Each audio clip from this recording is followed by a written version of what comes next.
So here we come. We have a section here called Transformations, which is the big overarching title for some kind of change. And so far, we've talked about 4 different transformations that either fit into the category rigid transformation or non-rigid transformation. So a rigid transformation is a transformation that changes the position of a figure without changing the size or shape. What transformations are rigid? So back in Unit 6, we talked about translations, and that was kind of a fancy word for shift, if you think about like chess pieces. And we talked about reflections, and that was sort of a fancy word for flip. And last we talked about rotations, which was sort of fancy for turn. Those are all rigid transformations where the shape stays the same size, same shape, same length, same number of sides, all of those things. A non-rigid transformation is a transformation that changes the size or shape of the figure. The non-rigid one that we just added in the last lesson was a dilation. Rotate the figures at the right 90 degrees clockwise. Then reflect across the y-axis. Give the coordinates of the image. So we're doing multiple transformations in the same, process. So first, rotate the figure right 90 degrees. So the first thing I'm going to do is say, right now I'm in quadrant 1. 90 degrees clockwise is going to put me down here into quadrant 4. If I go over 1, up 1, that's, right 2, up 1, that's the same as right 2, up 1. If I go right 7, up 1, that's the same as right 7, up 1. If I go right 7, up 4, right 7, up 4, and then last but not least, right 4, up 4. So right 4, up 4. So this is B prime, C prime, D prime, and A prime. When I bring myself back to the original, you will notice that that rotation was a rigid transformation. The shape is still the same size and shape. It has just changed position. Then it said, then reflect across the y-axis. So I'm going to identify that this is the y-axis in order to reflect across it. So D prime is 1 away. So over here, I'm going to go 1 away. C prime is 4 away. So on the other side, 1, 2, 3, 4 away. A is only 1 away. And B, 4, 1, 2, 3, 4.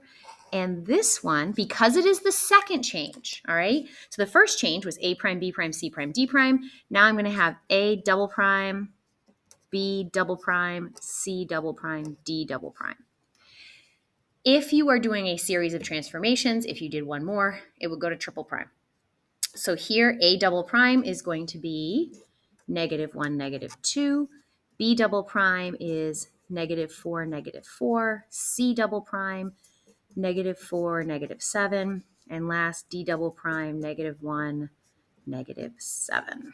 All right, so is the image congruent or similar to the original? So we had a rigid transformation followed by a reflection, which is another rigid transformation. That means that they stay congruent. We did not change the size, so it is congruent, which is sort of, more specific than similar. All right, how about this one? Dilate the figure above with a scale factor of 1/2. Then translate the figure 4 units right and 3 units down. Is the image congruent or similar? Now, because this shape is not centered around the origin, I am going to say that A is a coordinate of -4, 4. Half of that, right, scale figure of half means that I multiply both the x and the y coordinate by half. So it would become -2, 2, and that would be A prime. U is -2, 1.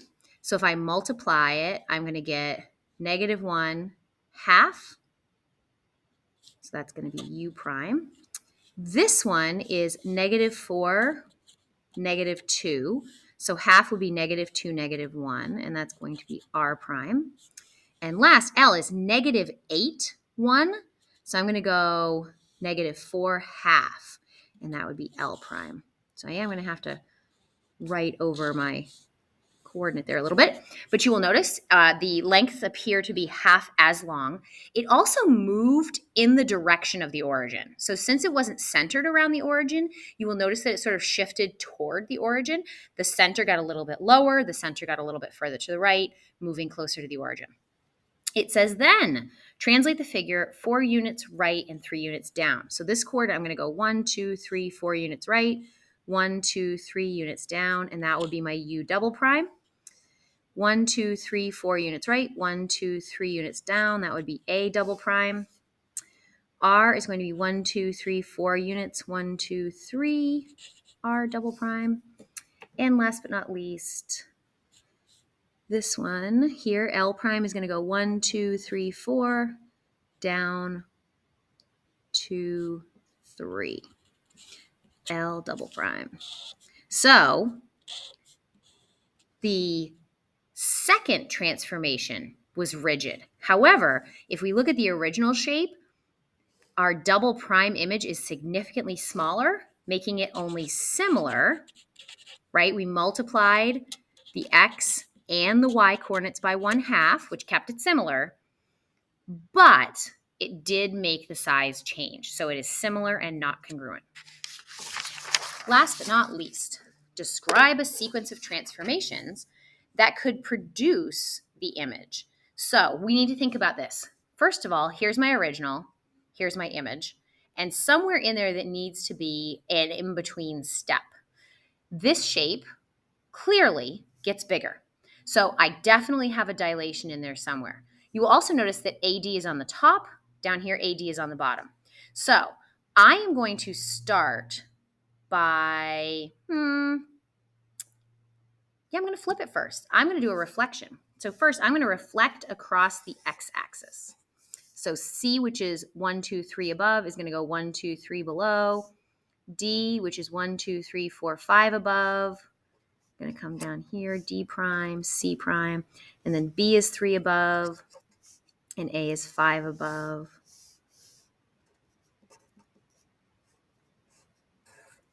So first thing I did was a reflect across the x-axis. All right.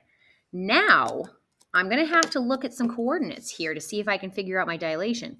So D prime here is -1, -5.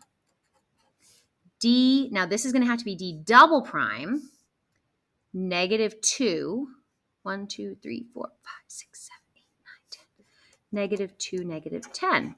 That would lead me to believe it went from a small to a larger shape, so it's an enlargement. I'm multiplying by a number that is greater than 1. Let's look at another coordinate here. C prime is -2, -3. C double prime, 1, 2, 3, 4, 1, 2, 3, 4, 5, 6, -4, -6. That also appears to be multiplied by 2. So this would be B double prime, this would be A double prime. So it would be then a dilation with a scale factor of 2. A scale factor. Yep, that's rough on the spelling there, but I did sneak an extra letter in. All right, so we are all set on a variety. Oh, last thing. Was this one similar or congruent? So the first thing I did, the reflection, that stayed similar. That stayed congruent, but you'll notice got bigger in the end. So this one is only similar to the original, not congruent. This one, however, our very first change was congruent. So the first was a rigid transformation, and then the second was a non-rigid transformation.